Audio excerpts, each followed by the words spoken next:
अस्सलामु अलैकुम वरहमतुल्लाहि वबरकातुह।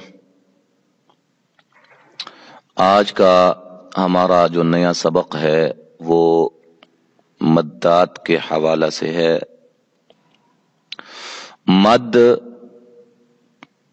का जो मानी है, जो उससे मुराद है किसी हरफ को लंबा करना, दराज करना। हमने पीछे पढ़ा था हरूफ मद्दा के बारे में कि हरूफ मद्दा 3 है, अलिफ मद्दा, वाव मद्दा और या मद्दा। और ये तीनों यानी जो हरूफ मद्दा हैं उनकी मिकदार, उनको लंबा करने की, दराज करने की, वो 1 अलिफ की मिकदार के बराबर है, 1 अलिफ के बराबर है। और हमने 1 अलिफ की मिकदार जो है उसका अंदाजा आपको बतलाया था कि एक खुली हुई उंगली को दरमियाने अंदाज में बंद करने में जितना वक्त लगता है वो 1 अलिफ की मिकदार होती है। ये उसकी असली और जाती मिकदार है हरूफ मद्दा की, 1 अलिफ। हाँ, कुछ असबाब ऐसे होते हैं, कुछ वजूहात ऐसी होती हैं जिनकी वजह से हरूफ मद्दा को 1 अलिफ से बढ़ाकर कभी कभार 3 से 4 अलिफ, कभी 5 से 6 अलिफ जो है वो उनको लंबा करना पड़ता है। और आज का हमारा सबक यही है, इसके बारे में हम समझेंगे।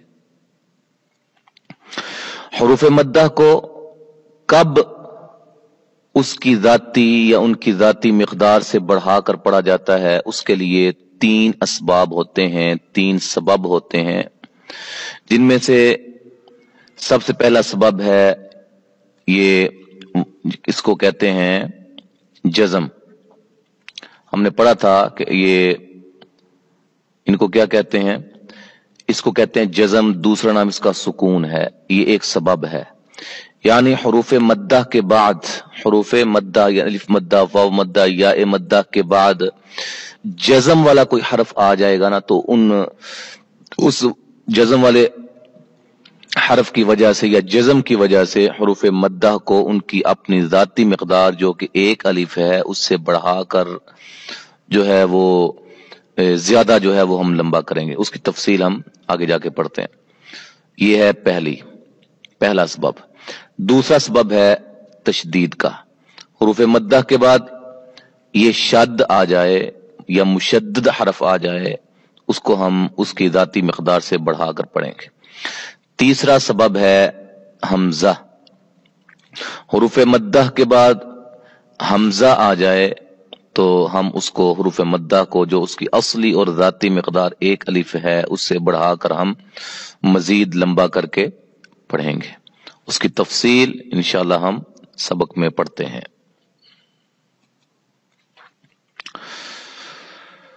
अल्लाह अकबर। अच्छा जी, सबक की तरफ आते हैं। लिखा हुआ है कि मद के मानी हैं लंबा करना और खींचना। मद की जमा मद्दात, ये जमा है किसकी? ये जो है ये जमा है मद्दात, मद की। मद्दात किसकी जमा है? मद की। मद वाहिद है और मद्दात जमा है, ठीक है जी। कायदा नंबर 1, हरूफ मद्दा के बाद अगर हमजा उसी कलमे में हो, ये पहला सबब, वो उन 3 असबाब में से जो कि मैंने आपको पहले बतलाए हैं, जज़म, तशदीद और हमजा, उसमें से हमजा के बारे में बात हो रही है। हरूफ मद्दा के बाद अगर हमजा उसी कलमे में हो तो उसे मद्दे वाजिब कहते हैं। क्या कहते हैं उसे? मद्दे वाजिब। यानी कि उधर जरूरी लाजमी आपने मद करनी है, वो मद करना, उसको लंबा करना वाजिब है, ठीक है। उसकी मिकदार 3 से 4 अलिफ है। जैसे ये आप देखें, ये मिसाल पे गौर करें, ये आपके सामने है लिखा हुआ जा, तो ये जीम जबर अलिफ जा। अलिफ मद्दा की तारीफ आपके ज़हन में होगी कि अलिफ साकिन या अलिफ से पहले हरफ पर जबर हो तो उसको अलिफ मद्दा कहते हैं। अब ये अलिफ मद्दा के बाद یہ حمزہ آ گیا. کیا آ گیا ہے؟ حمزہ.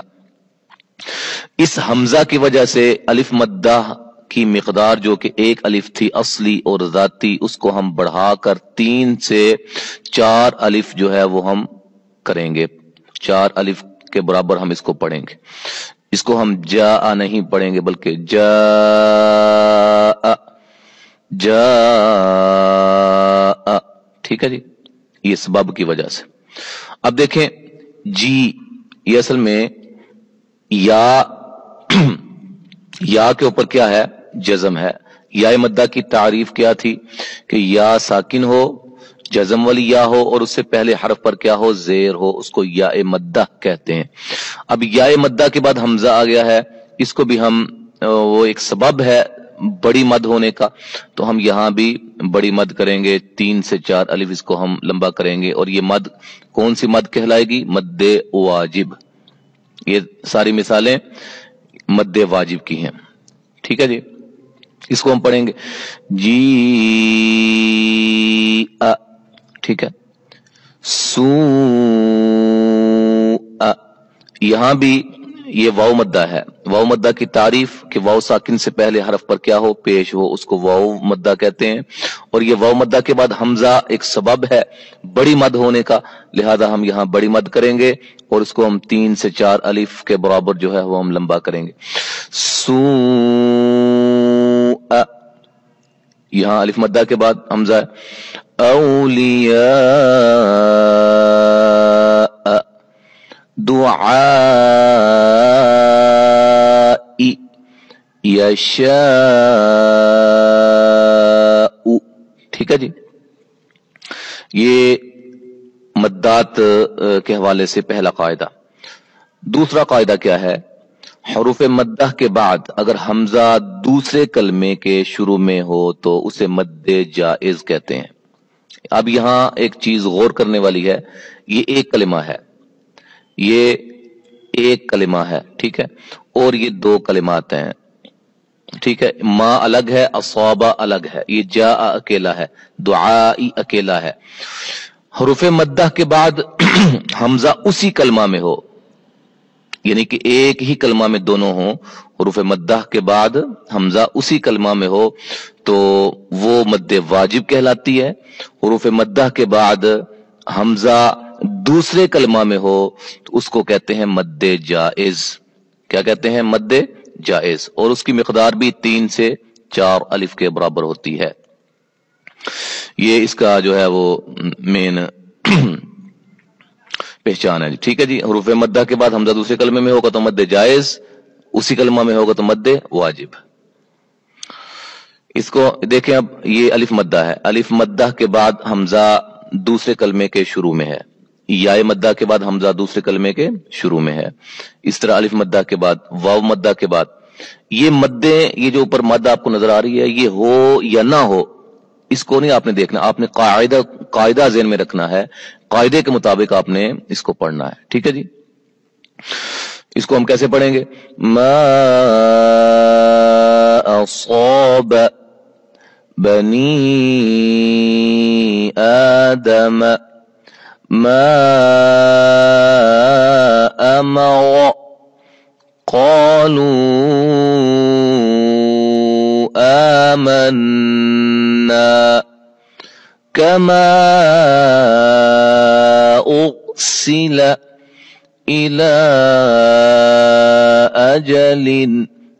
3 سے 4 الف کے برابر ہم ان کلمات پر مد کریں گے، اس پہ بھی اور اس پہ بھی. ٹھیک ہے، یعنی کہ ان کلمات میں بھی ہم مد لمبی کریں گے اور اس میں بھی، ان کلمات میں بھی ہم لمبی مد کریں گے. کیوں؟